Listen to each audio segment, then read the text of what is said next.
Let's talk Doctor Strange.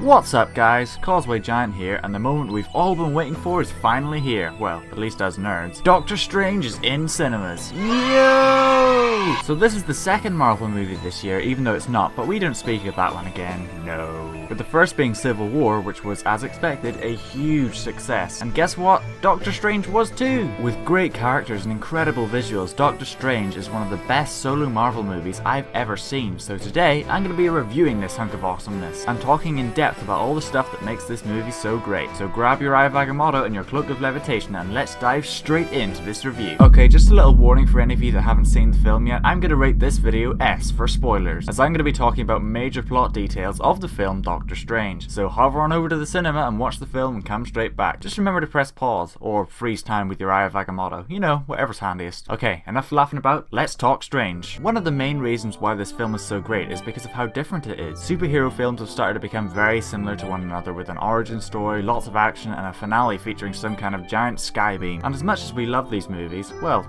most of them, it is making superhero films very predictable, so some kind of resurgence was required. Cue Doctor Strange. Okay, so like all these solo Marvel movies, this film is mainly about Strange's backstory, and I thought it was handled really well. It was very much like the comics, with Strange being a brilliant yet egotistical surgeon, and then being part of a horrific car accident leaving him with severe nerve damage. The car crash sequence itself is really well done, as it's quite a shock, like you're just watching him casually driving back and then 2 seconds later his car has done more flips than Yoda did in his fight with the Emperor in episode 3. I don't want to say it's a jump scare, but it does take you by surprise. After he's treated in hospital, his nerve damage shows that he is unable to do the job he is so skilled at, and it hits him hard. He spirals into depression, spending all his money trying to find a cure, and lashes out at his lover Christine. And after she leaves, we see a piece of paper on the table where he was trying to write his name, and the writing's all shaky, which is a nice little indicator to the audience that he really is in a terrible state. Eventually he is told of a person called the Ancient One in Camartage who healed a paralyzed man so that he could walk again. When Strange arrives, his ego initially prevents him from believing in this magical power, yet eventually his devotement to his work helps him to see through his narrow-mindedness. What I really love in his training is how confused he is at everything. Like, he really doesn't know what's going on, and it's really relatable to the audience as we feel the same, and it helps us to get behind the character of Doctor Strange and root for him. Now, here's the best part about the film by far. The visuals. OMG, I have never seen a film with such incredible visuals. The CGI in this film is just amazing. All those weapons and runes that they conjure, so awesome. And that sequence on the Ancient One just flings him through all those weird dimensions to show him that it's real. Whilst the visuals are amazing, it's kind of trippy. Like, I was watching that sequence going, oh no, am I on the weird side of YouTube again? And then after, when he comes back to reality and just goes, teach me.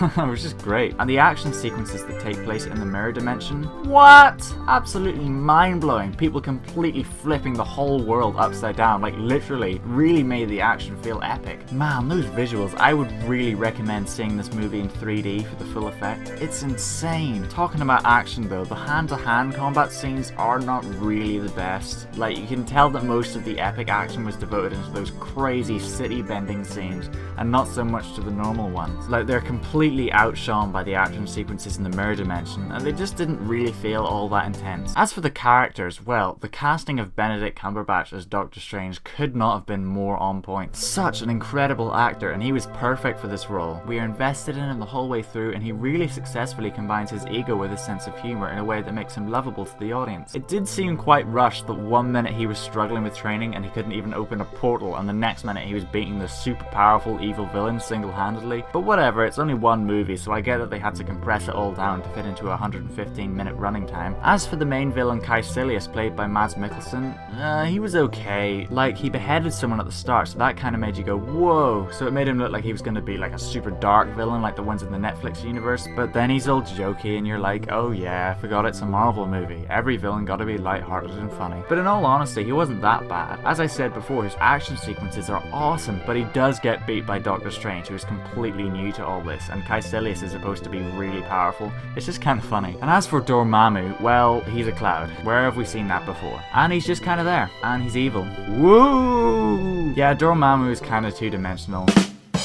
Get it? Because he's in another dimension? No? Okay. And it's only really at the end of the movie to make Caecilius' evil plans seem more evil. I gotta say, I was disappointed by him. Like, when I heard people talking about Dormammu earlier in the film, as a fan of the comics, I was like, what? Dormammu? Yes, he's awesome! Finally a good Marvel villain! But then he just ended up being Cloud Villain number 23. Though again, I did really love the CGI as we get a long shot of Doctor Strange floating towards him, and he's so tiny in this massive realm, and Strange's plan of using the Eye of Agamotto to make a time loop to keep it to dab it to ja.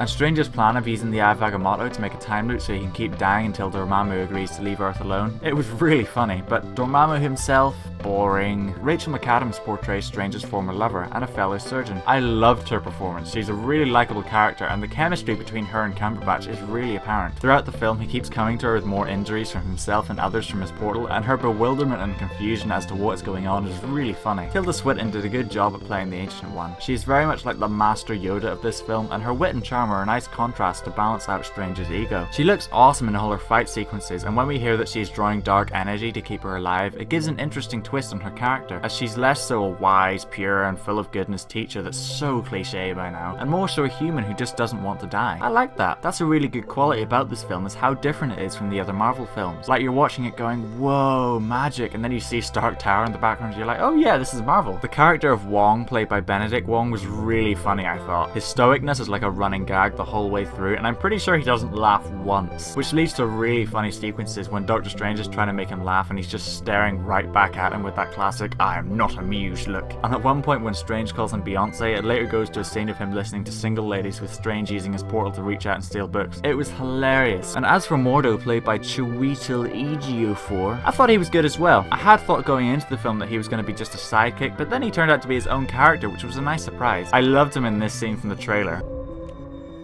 What's this, my mantra? It's the Wi-Fi password. We're not savages. Classic Marvel one-liners are the best kind of one-liners. And there's another scene during Strange's training where exposition is needed to be given to the audience about some of the confusing astral plane stuff, and it's given in the form of Mordo telling it to Strange whilst they are having a practice fight. This is really good, because when you have exposition that is kinda boring but necessary to the plot, swing it into a scene with something else going on, like a fight scene, to keep the audience invested in the film, and most certainly do not deliver it like this. I haven't felt you this tense since we fell into that nest of gumdogs. You fell into that nightmare, Master, and I rescued you, remember?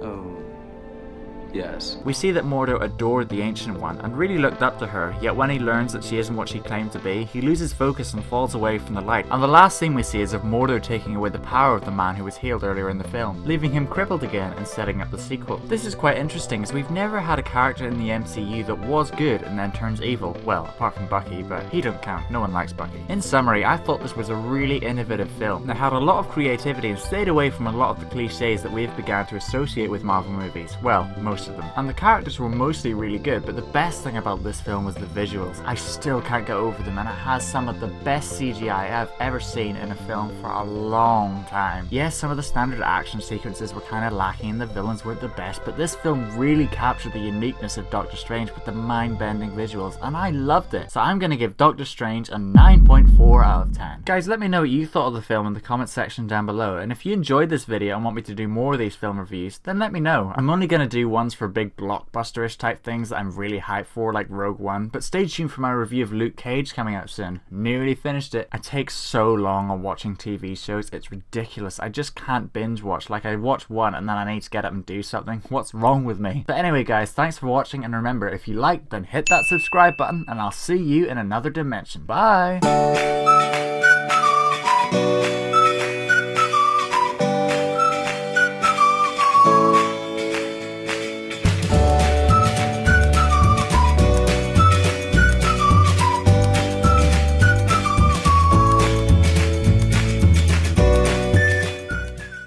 Oh, and Thor's in the after credits. Wait, does that mean that Doctor Strange is going to be in Thor Ragnarok? Hulk, Thor, and Doctor Strange? OMG, the hype. Why do you do this to me, Marvel?